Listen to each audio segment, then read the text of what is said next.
إلا الله والله أكبر ولا حول ولا قوة إلا بالله العلي العظيم سبحان الله والحمد لله ولا إله إلا الله والله أكبر ولا حول ولا قوة إلا بالله العلي العظيم. رونقی اسٹیج دور و دراز سے چل کر کے تشریف لائے ہوئے علماء ملت اسلامیہ، شورائے اعظام، حفاظ قرآن، میرے سامنے بیٹھے تمامی بزرگوں، دوستوں، اسلامی رشتے کی میری ماؤں اور بہنوں، السلام علیکم ورحمۃ اللہ وبرکاتہ۔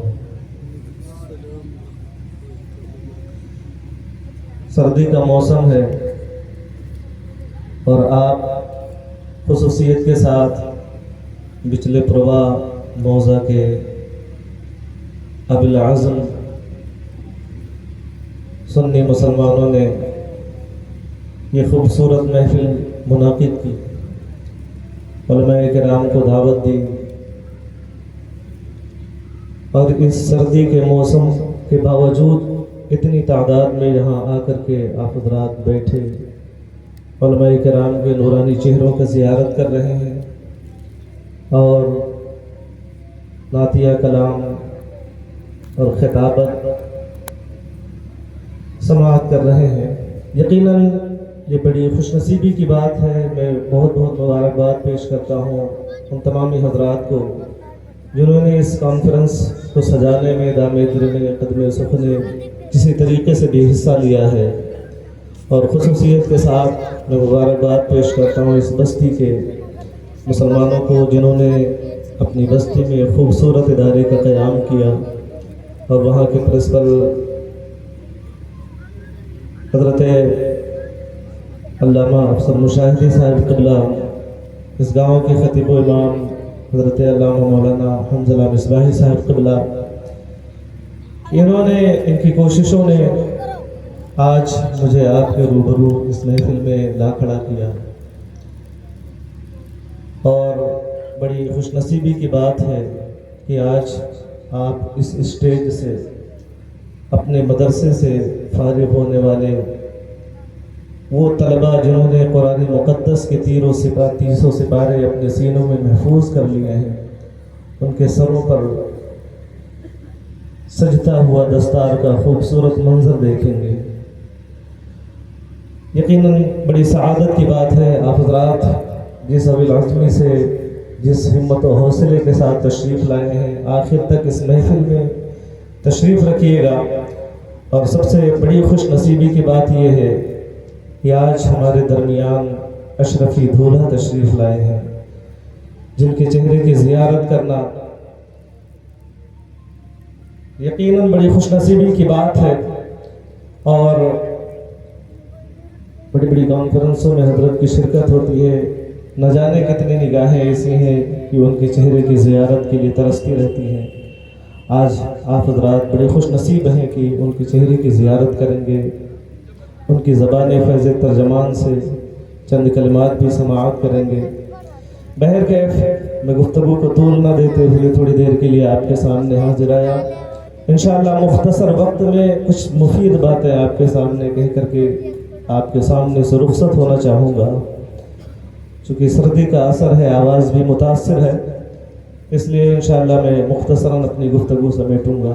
آئیے خطبہ سماعت کرتے ہیں۔ الحمدللہ الحمدللہ الواحد الاحد الذي لم يلد ولم يولد ولم يكن له كفوا احد، والصلاة والسلام على رسوله الأحمد، أما بعد فقد قال الله تبارك وتعالى في كتابه المجيد: أعوذ بالله من الشيطان الرجيم، بسم الله الرحمن الرحيم، هل يستوي الذين يعلمون والذين لا يعلمون؟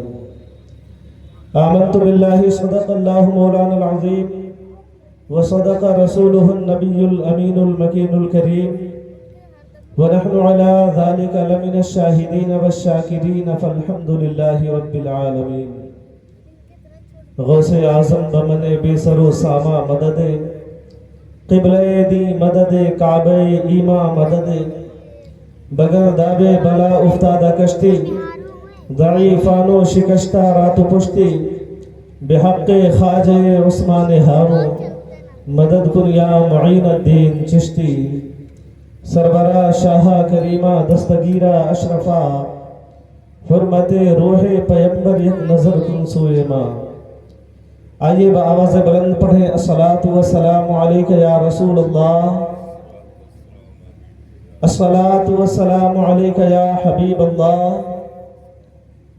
الصلاۃ والسلام علیک یا نبی اللہ وعلی آلک واصحابک یا نور اللہ.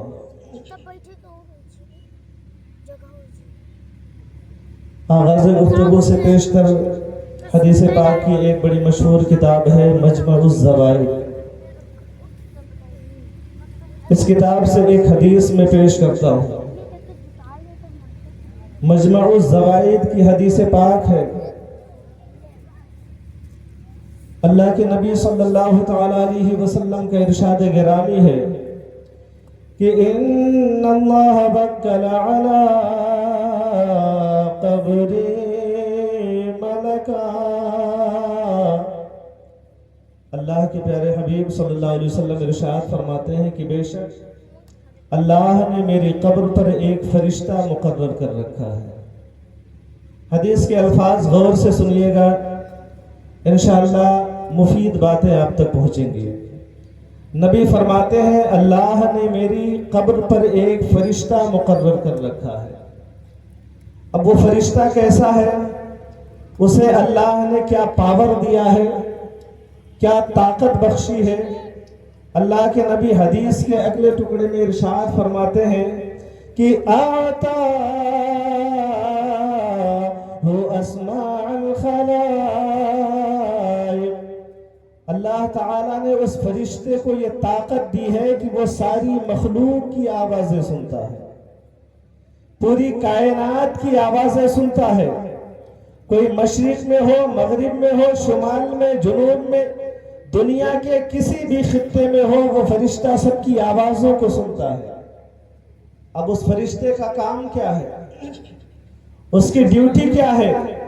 اس کی ذمہ داری کیا ہے؟ نبی فرماتے ہیں کہ فَلَا يُصَلِّ عَلَيَّ أَحَدٌ إِلَّا أَبْلَغَنِي بِاسْمِهِ وَاسْمِ أَبِيهِ وَيَقُولُ يَا رَسُولَ اللَّهِ إِنَّ فُلَانَ ابْنَ فُلَانٍ قَدْ صَلَّى عَلَيْكَ. فرماتے ہیں کہ جو شخص مجھ پر درود پڑھتا ہے، وہ فرشتہ اس کا نام لے کر کے مجھے بتاتا ہے اور عرض گزار ہوتا ہے، یا رسول اللہ فلاں شخص فلاں کے بیٹے نے آپ پر درود بھیجا ہے، فلاں شخص کے بیٹے نے آپ پر درود بھیجا ہے، فلاں ابن فلاں نے آپ پر درود بھیجا ہے. اب ذرا غور کریں کہ کتنا خوش نصیب ہوگا وہ شخص جو نبی پر درود پڑھتا ہے. کتنی خوش نصیبی کی بات ہے اس شخص کے لیے جو نبی پر درود پڑھتا ہے.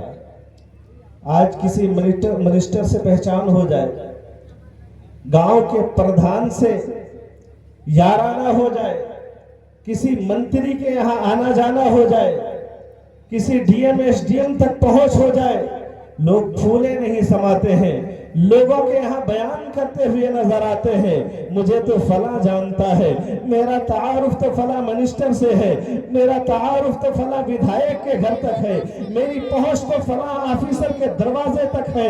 لوگ یہاں تک بیان کرتے ہیں اور لوگوں میں سینہ تان کر کے اعلان کرتے ہیں، آؤ مجھ سے جڑ جاؤ، آؤ مجھ سے رابطہ پیدا کر لو، تمہارا جو بھی کام ہوگا میں کروا دیا کروں گا. ذرا غور تو کریں کتنا خوش نصیب ہوگا وہ شخص جس کا ذکر نبی کی بارگاہ میں کیا جا رہا ہو، جس کا نام کونین کے شہنشاہ کی بارگاہ میں لیا جا رہا ہو. ایک شاعر نے کہا تھا کہ طیبہ کے سب بھکاری پہچانتے ہیں مجھ کو، طیبہ کے سب بھکاری پہچانتے ہیں مجھ کو، ارے مجھ کو خبر نہیں تھی میں اس قدر بڑا ہوں، مجھ کو خبر نہیں تھی میں اس قدر بڑا ہوں۔ تو ذرا غور کریں کتنا بڑا آدمی ہوگا وہ شخص جو نبی پر درود پڑھتا ہوگا۔ تو آئیے نبی پر ہم بھی درود پڑھیں اور انہی بڑے ناموں میں لوگوں میں اپنا شمار کرائیں۔ بآواز بلند خوش دلی اور دل جمعی کے ساتھ بآواز بلند پڑھیں، اللہم صلی علی سیدنا مولانا محمد معدن الجود والکرم وآلہ الکرام وابنہ الکریم، صلاۃ و سلام علیک یا رسول اللہ صلی اللہ تعالی علیہ وسلم۔ آپ نے حدیث پاک سماعت کیا، حدیث پاک کے الفاظ بھی آپ کے ذہن میں ہوں گے۔ اللہ نے نبی کی بارگاہ میں ایک فرشتہ مقرر کیا، اسے ساری مخلوق کی آوازیں سننے کی طاقت بخشی۔ جو بندہ نبی پر درود بھیجتا ہے فرشتہ نام لے کر کے بتاتا ہے کہ فلاں بن فلاں نے آپ پر درود بھیجا ہے۔ اس دور میں دو بڑے ہی اہم مسئلے جن کو لے کر کے آج قرآن و حدیث کا حوالہ دے کر کے، ٹوپی پہن کر کے، داڑھی رکھ کر کے، اسلامی لبادے میں ملبوس ہو کر کے اور آپ کے درمیان آتے ہیں اور آپ کے ایمان کا جنازہ نکال دیتے ہیں۔ ان دونوں مسئلوں کا بھی اسی حدیث سے جواب دیتا ہوا وضاحت کرتا چلوں۔ ایک بڑا اعتراض کیا جاتا ہے، یا رسول اللہ المدد کہنا شرک، یا نبی سلام علیکہ کہنا شرک۔ معاذ اللہ عقیدہ بتایا جاتا ہے نبی مر کر مٹی میں مل گئے، زندہ نہیں، ہماری آواز نہیں سن سکتے، ہماری فریاد کو نہیں پہنچ سکتے۔ یہ نبی کے بارے میں عقیدہ بتایا جاتا ہے، اور وہ بھی ایسے لوگوں کے ذریعے جو بظاہر اپنے آپ کو مسلمان کہتے ہیں، باقاعدہ کتابوں میں لکھا ہے۔ اب ذرا حدیث آپ پڑھیں، اللہ تبارک و تعالی نے نبی کی بارگاہ میں ایک فرشتہ مقرر کیا اور اس فرشتے کو یہ طاقت بخشی، اعطاہ اسماء الخلائق، اللہ نے اسے ساری مخلوق کی آوازیں سننے کی طاقت بخشی ہے۔ کوئی مشرق سے درود پڑھ رہا ہے، کوئی ہندوستان سے درود پڑھ رہا ہے، دنیا کے کسی کونے سے بھی درود پڑھ رہا ہے، اس فرشتے کے اندر اللہ نے یہ طاقت بخشی ہے کہ وہ ساری مخلوق کی آوازیں سن رہا ہے۔ کوئی بیٹھ کر درود پڑھ رہا ہے، فرشتہ اسے بھی سن رہا ہے، کوئی کھڑے ہو کر درود پڑھ رہا ہے، فرشتہ اسے بھی سن رہا ہے، کوئی آہستہ سے درود پڑھ رہا ہے، فرشتہ اسے بھی سن رہا ہے، کوئی بلند آواز سے درود پڑھ رہا ہے، فرشتہ اسے بھی سن رہا ہے۔ ذرا غور تو کریں وہ فرشتہ کون ہے؟ نبی کی بارگاہ کا ایک خادم ہے، نبی کی بارگاہ کا ایک نوکر ہے، نبی کی بارگاہ کا ایک ملازم ہے، جس کو اللہ نے یہ پاور دیا ہے، جسے اللہ نے یہ طاقت بخشی ہے، یہ ساری مخلوق کی آوازیں سن رہا ہے۔ تو ذرا غور تو کریں، جب ایک ادنا کو اللہ نے یہ طاقت بخشی ہے تو نبی اعلیٰ ہے، انہیں کتنی طاقت بخشی ہوگی؟ جب ایک خادم کو اللہ نے یہ پاور دیا ہے تو نبی مخدوم ہے، انہیں اللہ نے کیسا پاور دیا ہوگا؟ جب ایک ملازم کا جو عالم ہے تو کونین کے آقا کا کیا عالم ہوگا؟ جب ایک فرشتہ آوازیں سن سکتا ہے تو نبی کا کیا عالم ہوگا؟ ارے ہم یہاں سے یا نبی سلام علیکہ کہیں گے، یا رسول سلام علیکہ کہیں گے، یا رسول اللہ المدد کا نعرہ لگائیں گے، تو یہ کیسے ہو سکتا ہے کہ نبی ہماری فریاد کو نہ سنے؟ واہ سبحان اللہ، نعرہ تکبیر، نعرہ رسالت، جشن عید میلاد النبی، جلسہ دستار بندی، سبحان اللہ۔ سرکار اعلیٰ حضرت فرماتے ہیں کہ فریاد امتی جو کرے حال زار میں، فریاد امتی جو کرے حال زار میں، ممکن نہیں کہ خیر بشر کو خبر نہ ہو۔ اور اسی سے ایک اور اہم مسئلہ جسے لے کر کے قرآن کی آیتیں لے کر کے لوگ گمراہ کر رہے ہیں کہ معاذ اللہ نبی کو علم غیب نہیں۔ الحمدللہ ہمیں اہل سنت والجماعت کا یہ عقیدہ ہے کہ اللہ تبارک و تعالی نے ہمارے نبی کو غیب کا علم بخشا ہے۔ غیب کہتے ہیں چھپی ہوئی چیز کو جان لینا، جس کا علم کسی کو نہ ہو، پوشیدہ چیزیں جان لینا ہے. یہ کہتے ہیں معاذ اللہ کہ نبی کو تو پیٹھ کے پیچھے کی بھی خبر ہے. ابھی حدیث آپ نے سنا، جب ہم یہاں سے نبی پر درود پڑھتے ہیں تو وہ فرشتہ نبی کی بارگاہ میں ہمارا نام لے کر کے کہتا ہے، یا رسول اللہ فلاں شخص کے بیٹے فلاں نے آپ پر درود بھیجا ہے. کہتا ہے نا، کہتا ہے فلاں بن فلاں نے آپ پر درود بھیجا ہے. اس فرشتے سے ہمارا تعارف کیسے ہوا؟ اس فرشتے سے ہماری ملاقات کہاں ہوئی؟ اس فرشتے نے ہمارا نام کیسے جان لیا؟ اور ہمارا ہی نہیں بلکہ ہمارے باپ کا بھی نام جان لیا. باپ کے نام کی صراحت کے ساتھ وہ فرشتہ کہہ رہا ہے، یا رسول اللہ فلاں کے بیٹے فلاں نے آپ پر درود بھیجا ہے. تو اب ذرا غور کریں، وہ فرشتہ جو نبی کی بارگاہ کا خادم ہے، ادنا ایمان رکھنے والا بھی سوچ سکتا ہے کہ جب ایک خادم کا جو عالم ہے وہ غیب کی چیزیں جان سکتا ہے، وہ ہمارا نام جان سکتا ہے، ہمارے باپ کا نام جان سکتا ہے، تو اللہ تبارک و تعالیٰ نے جسے کائنات کا دولہا بنا کر کے بھیجا ہے، جسے کائنات کا شہنشاہ بنا کر کے بھیجا ہے، بلکہ اس دنیا کو تخلیق بھی جن کی وجہ سے کی ہے، جس کی وجہ سے اللہ نے اس کائنات کو پیدا کیا ہے، اسے کتنا علم غیب بخشا ہوگا، اسے کس قدر علم غیب عطا کیا ہوگا. اعلیٰ حضرت فاضل بریلوی فرماتے ہیں کہ اور کوئی غیب کیا تم سے نہا ہو بھلا، ارے جب نہ خدا ہی چھپا تم پہ کروڑوں درود. حضرت موسیٰ علیہ السلام جیسے جلیل القدر پیغمبر رب کی بارگاہ میں تمنا کرتے رہ گئے، ربی ارنی ربی ارنی، اے رب میں تجھے دیکھنا چاہتا ہوں. لیکن جواب ملتا تھا لن ترانی، موسیٰ تم ہرگز نہیں دیکھ سکتے، تمہاری نگاہوں میں یہ تاب نہیں. لیکن میرے نبی کا عالم یہ کہ رب نے خود بلایا. معراج کا واقعہ آپ نے سنا ہوگا. الحمدللہ ہم اہل سنت والجماعت کا عقیدہ ہے کہ میرے نبی نے اپنے ماتھے کی نگاہوں سے رب کا دیدار کیا، اور وہ بھی اس طرح سے کہ قرآن گواہی دیتا ہے ما زاغ البصر وما طغى. تو سب سے بڑی غیب کی چیز رب کی ذات، جسے کسی نے نہیں دیکھا تھا، لیکن میرے نبی نے رب کا بھی دیدار کیا. تو اب ذرا بتائیں تو صحیح کہ دنیا کی کون سی ایسی غیب کی چیز ہو سکتی ہے جو چشم نبوت سے پوشیدہ رہ سکے، نبی کی نگاہوں سے چھپ سکے؟ ایسی دنیا کی کون سی چیز ہو سکتی ہے؟ نہیں. اگر کوئی آپ کو بہکائے، آپ کے ذہن کو موڑنے کی کوشش کرے، بہت سارے ہمارے نوجوان سعودی دبئی چلے جاتے ہیں، بمبئی کرناٹک دیگر علاقوں میں روزی روزگار کی تلاش میں، تو وہاں جماعتیں بنا کر کے باقاعدہ ٹریننگ دے کر کے جو ہے علماء کے لباس میں جاتے ہیں لوگوں کو گمراہ کرنے کے لیے. طرح طرح کے عقیدے، یہاں آ جاؤ نماز پڑھو، اللہ اللہ کرو، یہ کرو، اور پھر دھیرے دھیرے اس کے ایمان کو ختم کر دیتے ہیں، اسے بدمذہبیت کی طرف راغب کر دیتے ہیں.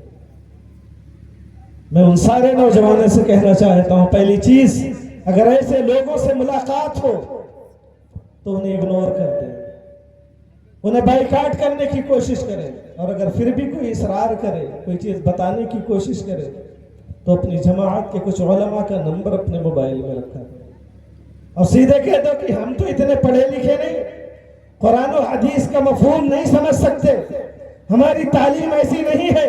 ہاں ہمارے علاقے کے ہیں عالم، ان کا نمبر ہے، آؤ میں فون کرتا ہوں، ان سے بات کرو، انہیں قائل کرنے کی کوشش کرو، وہ تمہاری باتوں کا جواب دیں گے. یہ علماء کے پاس نہیں جائیں گے. ایسے لوگ جو پی او پی کا کام کر رہے ہیں، مزدوری کر رہے ہیں، کوئی رکشہ چلا رہا ہے، کوئی موبائل شاپ کھولا ہے، ایسے لوگوں کے پاس جا کر کے سمجھاتے ہیں. تو ایسے لوگوں سے ہم سب کو بچنے کی ضرورت ہے.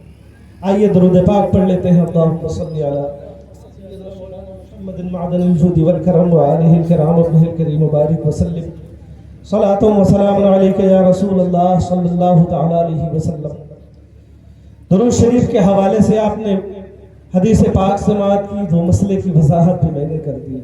اب میں اپنے اصل موضوع پر آتا ہوں کہ آج یہاں علم کا بول بالا ہوا، ماشاءاللہ، واہ، وہ آواز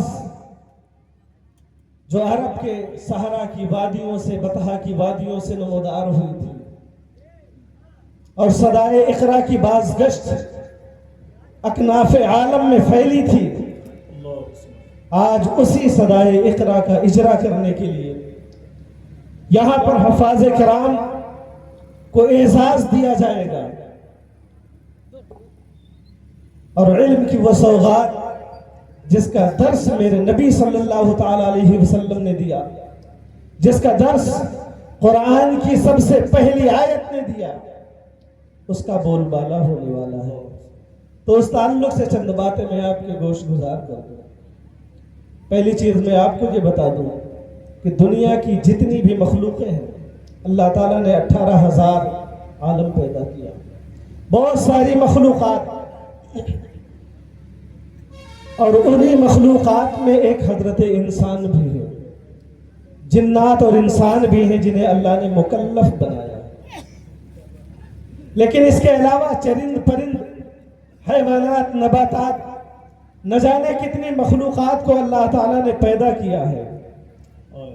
لیکن ایک اہم بات بتا دوں، قرآن مقدس میں رب نے ارشاد فرمایا هو الذی اعطى كل شیء خلقه ثم هدى، اللہ نے کائنات کو تخلیق بخشی، سب کو پیدا کیا، لیکن اللہ تبارک و تعالی نے دیگر مخلوقات کو پیدائشی طور پر عالم بنا کر کے پیدا کیا ہے۔ پیدائشی طور پر وہ عالم بن کر کے پیدا ہوتے ہیں، لیکن انسان کا بچہ جب پیدا ہوتا ہے تو اسے کوئی شعور نہیں ہوتا۔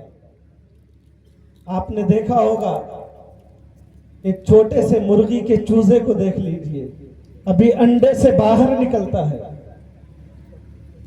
ابھی آدھے گھنٹے کا بھی نہیں ہوتا ہے، آپ اس کے سامنے دانا ڈال دیجئے، پتھر بھی ڈال دیجئے، وہ دانا اٹھا کر کے کھا لے گا، پتھر کو نہیں کھائے گا۔ دیکھا ہے؟ دانا کھا لے گا، پتھر نہیں کھائے گا، اور کس طرح سے کھایا جاتا ہے، کھانے کا طریقہ بھی اسے پتا ہے۔ ابھی وہ انڈے سے باہر نکلا ہے، اسے کس نے بتایا کیا چیز کھائی جاتی ہے، کیا نہیں کھائی جاتی ہے؟ بلی کو دیکھتا ہے، ماں کی طرف بھاگتا ہے، کس نے اسے بتایا کہ بلی سے تجھے خطرہ ہے، وہ تجھے مار ڈالے گی؟ یہ اللہ کا بخشا ہوا علم ہے جو پیدائشی طور پر اللہ تبارک و تعالی نے اسے دے کر کے بھیجا ہے، لیکن اسی کے مقابل میں انسان کا بچہ پیدا ہوتا ہے، اسے نہ کھانے کا شعور ہوتا ہے، نہ پینے کا شعور ہوتا ہے، کسی چیز کا شعور نہیں ہوتا۔ رب نے فرمایا انسان کے بارے میں لَقَدْ خَلَقْنَا الْإِنسَانَ فِي أَحْسَنِ تَقْوِيمٍ، میں نے بہترین شکل و صورت میں انسان کو پیدا کیا، لیکن پیدائشی طور پر جاہل بنا کر کے پیدا کیا۔ دیگر مخلوقات اللہ نے اسے عالم بنا کر کے بھیجا ہے۔ ایک سانپ کا چھوٹا سا بچہ لے لیجئے، ایک دن کا بھی بچہ نہیں ہوگا، آپ اس کے قریب جائیں گے، وہ یوں فن اٹھا کر کے آپ کو ڈسنے کی کوشش کرے گا۔ اسے کس نے بتایا ہے کہ تجھے ڈسنے کا طریقہ تیرا ایسا ہے، اور تیرے اندر زہر ہوگا، تو ڈسے گا تو اگلا مرے گا؟ یہ اللہ کا بخشا ہوا علم ہے۔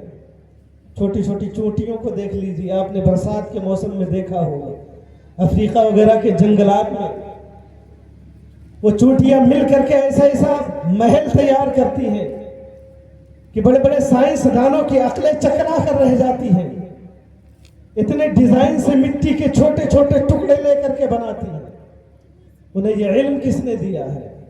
کس نے بتایا ہے کہ اس طرح سے ڈیزائن کیا جاتا ہے، اس طرح سے مکان بنایا جاتا ہے؟ یہ اللہ کا بخشا ہوا علم ہے۔ جزیرے برموڈا میں ایک مچھلی ہوتی ہے جس کا نام ہے ایل۔ جب اس کے بچے ہوتے ہیں تو وہ جزیرے برموڈا میں جاتی ہے، لیکن وہاں ان کی غذا نہیں ہوتی ہے، وہاں سے پھر انہیں ہزاروں کلومیٹر دور جا کر دوسرے سمندر میں روزی تلاش کرنی پڑتی ہے۔ اور اس مچھلی کی خاصیت یہ ہوتی ہے کہ جب اس کے بچے ہوتے ہیں تو مر جاتی ہے، اور اس کے مرنے کے بعد ہزاروں کی تعداد میں انڈے سے نکلنے والے بچے پھر اس سمندر کا رخ کرتے ہیں جہاں اس کا رزق ہوتا ہے، باقاعدہ ویڈیو بناتے ہیں، نیٹ پر شیئر بھی کیا جاتا ہے کہ دیکھو یہ بچے کتنے عقل و شعور والے ہیں، ابھی پیدا ہوئے ہیں، انڈے سے باہر نکلے ہیں، لیکن انہیں کس نے علم دیا ہے، کس نے بتایا کہ تم فلاں سمندر میں جاؤ گے تو تمہارے لیے رزق کا سامان ہوگا؟ یہ اللہ کا بخشا ہوا علم ہے۔ آپ کائنات کی دیگر مخلوقات کے بارے میں بھی غور کر لیں، مثالیں دیں گے تو گھنٹوں بیت جائیں گے۔ اللہ تبارک و تعالیٰ نے سب کو نعرہ رسالت، علم، مسلک اعلیٰ حضرت وارث عالم پناہ کانفرنس حضرت علامہ سید ظفیر صاحب اللہ، حضرت علامہ سید ظفیر صاحب اللہ، علماء اہل سنت، مائک آپ کا بہت اچھا ہے، نعرہ تکبیر، نعرہ رسالت، محافظین مسلک اعلیٰ حضرت، فیضان سرکار وارث پاک، نعرہ تکبیر، نعرہ رسالت۔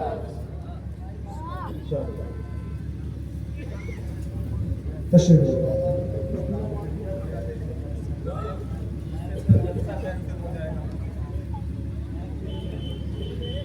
اللہ درگتا پڑھنے اللہم صلی علی سیدنا مولانا محمد المعدن الجود والکرم وعلیہ کرام اللہ کریم بارک وسلم، صلاۃ و سلام علیک یا رسول اللہ صلی اللہ تعالی علیہ وسلم۔ علماء کرام کی آمد ہو رہی ہے، آپ حضرات سکون و اطمینان کے ساتھ تشریف رکھیں، انشاءاللہ یہ کے بعد دیگر علماء کرام آپ کے نگاہوں کے سامنے حاضر ہوں گے اور انشاءاللہ ان سے آپ مفید کلمات سماعت کریں گے۔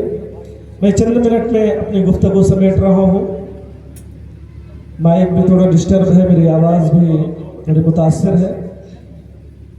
میں آپ کے سامنے عرض کر رہا تھا کہ اللہ تبارک و تعالیٰ نے اس کائنات کو وجود بخشا، ساری مخلوق کو اللہ نے پیدائشی طور پر علم دے کر کے بھیجا، لیکن جب انسان کا بچہ پیدا ہوتا ہے تو اسے کوئی شعور نہیں ہوتا، وہ پیدائشی طور پر بغیر علم کے پیدا ہوتا ہے عموماً۔ ہاں، اللہ تبارک و تعالیٰ نے انسان کو اشرف المخلوقات بنایا ہے، عقل حیران ہو کر کے رہ جاتی ہے، یہ ساری مخلوقات میں سب سے افضل ہے، سب سے اعلیٰ ہے، سب سے اشرف ہے، اور اس کے بعد حال یہ ہے کہ اس کے پاس علم بھی نہیں پیدائشی طور پر، لیکن اللہ نے اسے ان نعمتوں سے نوازا ہے۔